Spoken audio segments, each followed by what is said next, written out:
अभी हम आ रहे थे तो रास्ते में नरेंद्र मोदी का हमने एक वीडियो देखा। नरेंद्र मोदी जिस सफाई के साथ झूठ को बोलते हैं, शायद ही कोई इस तरह से झूठ बोल सकता होगा। भारत के प्रधानमंत्री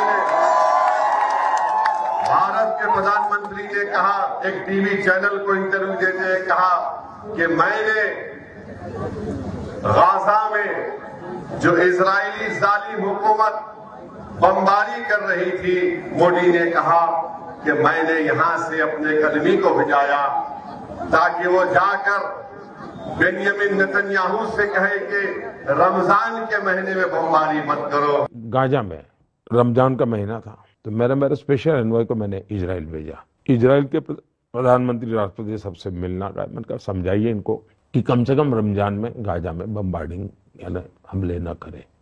नरेंद्र मोदी इतना झूठ क्यों बोलते हैं आप? यकीनन एनएसए गए थे। सुनिए,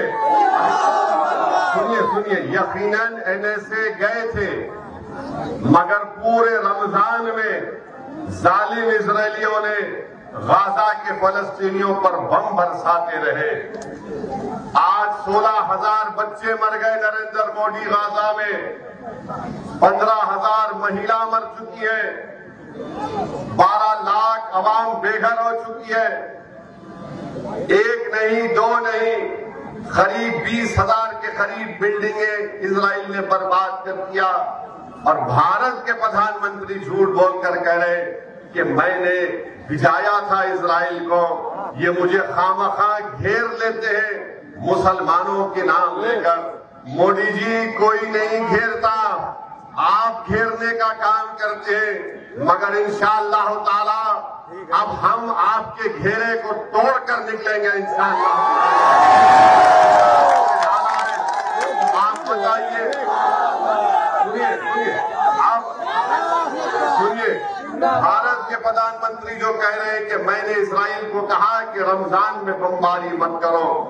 आज स्पेन में एक भारत की कश्ती जिसमें 27 टन का हथियार था, असला था, एक्सप्लोजिव थे, उसको स्पेन की हुकूमत ने कहा कि तुम स्पेन में आकर कश्ती को अंदर नहीं ला सकते। वो चेन्नई से जा रही थी इजराइल को। बोलो प्रधानमंत्री, क्या ये सच है या झूठ है? अरे आप दे रहे हैं इजराइल को असला। हैदराबाद में कैलविट कंपनी है, वहां से ड्रोन बनकर जा रहे हैं और भारत के प्रधानमंत्री कह रहे हैं कि मैंने इजराइल को कहा था कि रमजान में बमबारी मत करो। अरे मोदी जी, अगर आप इतने ताकतवर हैं तो इजराइल ने तुम्हारी बात क्यों नहीं सुनी? जब आपके भक्त कहते हैं कि मोदी जी ने यूक्रेन में जंग रुका दी, तो ये तो छोटी बात थी। नेतन्याहू तो आपका बड़ा करीबी दोस्त है, आप तो उसको गले लपेटते हैं जब कभी भी आप मिले उससे। बताओ कितना झूठ आप बोलेंगे।